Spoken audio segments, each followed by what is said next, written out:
Mari kita belajar lebih mendalam tentang struktur pentadbiran Kerajaan Malaysia.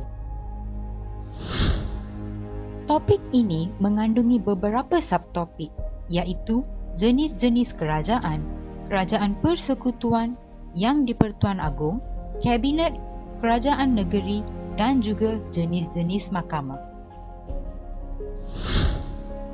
Mari kita bermula dengan subtopik pertama, iaitu jenis-jenis kerajaan yang meliputi kerajaan monarki, demokrasi, demokrasi berparlimen, sosialis dan komunis. Sistem monarki merupakan sejenis kerajaan di mana raja menjadi ketua negara dan sistem pemerintahan beraja adalah sistem tertua di dunia. Pada zaman sekarang, konsep monarki mutlak ini hampir tidak wujud lagi kerana kebanyakannya adalah raja berperlembagaan, iaitu raja yang terhad kuasanya oleh perlembagaan. Seterusnya ialah demokrasi.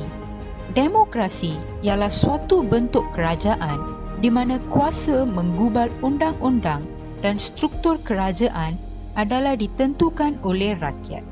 Sistem demokrasi moden mempunyai sifat-sifat dengan institusi-institusi berikut seperti perlembagaan, pilihan raya di mana rakyat diberi hak mengundi, kebebasan bersuara, kebebasan akhbar dan kebebasan persatuan.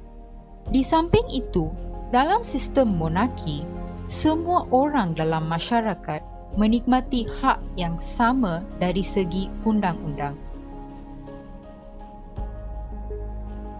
Seterusnya ialah sistem demokrasi berparlimen. Dalam sistem berparlimen ini, badan perundangan yang tertinggi kuasanya ialah parlimen, di mana ahli-ahlinya dipilih melalui pilihan raya umum. Sistem ini pula terdiri daripada dua dewan. Yang pertama ialah Dewan Rakyat, di mana ahlinya dipilih melalui pilihan raya umum. Dan kedua ialah Dewan Negara, di mana ahli-ahlinya dilantik oleh Ketua Negara atau institusi-institusi tertentu yang ditugaskan oleh perlembagaan untuk berbuat sedemikian. Kebebasan kehakiman adalah salah satu daripada kekuatan sistem demokrasi berparlimen. Kerana kebebasan kehakiman ini memastikan bahawa keadilan dapat dilaksanakan dengan berkecuali dan hakim-hakim dapat menjalankan tugas mereka tanpa menyebelahi mana-mana pihak. Seterusnya ialah sistem sosialis. Sosialisme merupakan sistem organisasi sosial dan ekonomi di mana salah satu ciri utamanya adalah sumber kekayaan negara dinikmati bersama oleh seluruh rakyat secara sama rata. Konsep sosialisme ini mula-mula diperkenalkan oleh Robert Owen, iaitu sosialis pertama, dan salah seorang sosialis terkenal ialah Karl Marx. Sistem terakhir ialah sistem komunis. Komunisme adalah ideologi politik dan struktur sosioekonomi yang menggalakkan penubuhan masyarakat tanpa kelas berdasarkan pemilikan dan kawalan sama ke atas faktor pengeluaran dan harta secara umum. Era kegemilangan komunisme ialah antara akhir Perang Dunia Kedua dan tahun 90-an apabila komunis berkuasa di Kesatuan Soviet. Subtopik kedua ialah kerajaan persekutuan. Kerajaan persekutuan merupakan negara yang dibentuk berasaskan gabungan kuasa politik beberapa negeri di mana berlakunya perkongsian kuasa di antara kerajaan pusat dan negeri, tetapi tidak berlaku penindasan kuasa oleh satu pihak terhadap pihak yang lain. Contoh-contoh negara yang mempunyai kerajaan persekutuan ialah Malaysia, India dan Amerika Syarikat. Kerajaan persekutuan juga terdiri daripada sistem perundangan, eksekutif dan kehakiman. Subtopik ketiga ialah Yang di-Pertuan Agong. Yang di-Pertuan Agong ialah Ketua Negara Malaysia dan gelaran rasminya ialah Kebawah Duli Yang Maha Mulia Seri Paduka Baginda Yang di-Pertuan Agong. Malaysia ialah satu-satunya negara di dunia yang mengamalkan sistem penggiliran ketua negara, dan sistem penggiliran ini hanya diberikan kepada raja-raja Melayu dari negeri yang dahulunya dikenali sebagai negeri-negeri Melayu bersekutu dan negeri-negeri Melayu tidak bersekutu, dengan urutan dari Negeri Sembilan, Selangor, Perlis, Terengganu, Kedah, Kelantan, Pahang, Johor dan Perak. Perlembagaan persekutuan memperuntukkan bahawa seseorang raja adalah layak dipilih sebagai Yang di-Pertuan Agong kecuali 3 sebab berikut, iaitu raja itu belum dewasa, raja itu telah memberitahu penyimpan mohor besar raja-raja bahawa baginda tidak berhasrat dipilih atau majlis raja-raja mengambil ketetapan dengan undi sulit bahawa raja itu adalah tidak sesuai untuk menjalankan fungsi-fungsi Yang di-Pertuan Agong.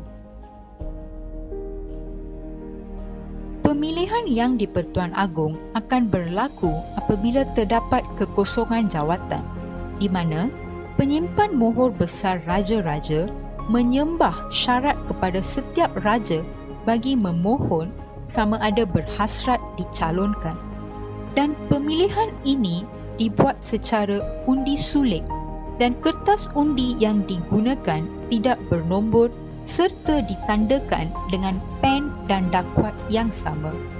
Calon mestilah mendapat majoriti 5 undi sebelum raja yang mempengerusikan mesyuarat pemilihan menawarkan jawatan Yang di-Pertuan Agong kepada baginda.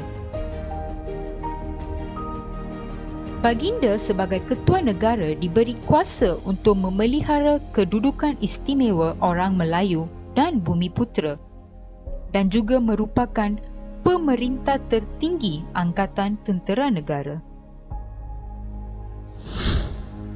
Subtopik keempat ialah Kabinet.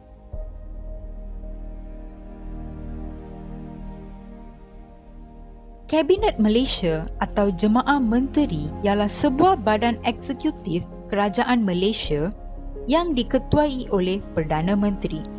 Anggota Kabinet sering dilantik daripada majlis terendah bagi Parlimen, Dewan Rakyat.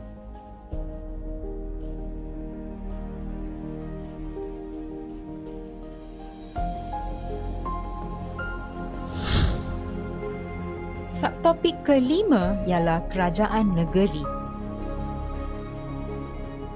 Kerajaan-kerajaan negeri di Malaysia ialah kerajaan yang memerintah 13 buah negeri di Persekutuan Malaysia. Struktur kerajaan negeri dalam kesemua 13 negeri serupa dengan sistem pemerintahan Kerajaan Persekutuan Malaysia, kecuali untuk kuasa kehakiman minoriti di Sabah dan Sarawak. Subtopik terakhir ialah jenis-jenis mahkamah. Pertamanya ialah Mahkamah Agung, iaitu mahkamah tertinggi di Malaysia dan juga dikenali sebagai Mahkamah Persekutuan yang berkuasa untuk menyelesaikan pertikaian antara kerajaan negeri dengan kerajaan persekutuan. Mahkamah Agung juga merupakan mahkamah tertinggi mendengar kes-kes rayuan dari Mahkamah Rayuan dan Mahkamah Tinggi. Mahkamah Rayuan pula membincangkan kes rayuan bagi kes jenayah sahaja, dan kes-kes jenayah yang dirujuk di sini juga meliputi kes yang telah dikenakan oleh Mahkamah Tinggi.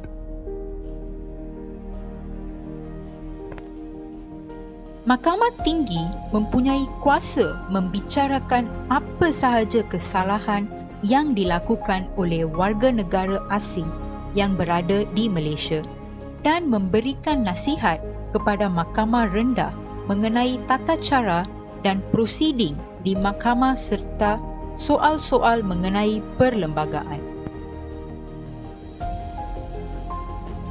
Antara kesalahan yang dibicarakan di mahkamah tentera ialah tidak patuh pada arahan, tidak menjalankan tugas, mengabaikan tugas tanpa mendapatkan kebenaran dan sebagainya. Pesalah dari mahkamah tentera ini boleh membuat rayuan kepada Mahkamah Tinggi. Mahkamah terakhir ialah Mahkamah Syariah yang diwujudkan untuk mengadili umat Islam dan membicarakan kes-kes sivil dan jenayah. Contoh kes-kes sivil ialah nafkah dan tanggungan perkahwinan, perceraian, wasiat, pembahagian harta dan sebagainya. Contoh-contoh kes jenayah ialah berjudi, berzina, minum minuman keras dan penderaan terhadap isteri atau anak.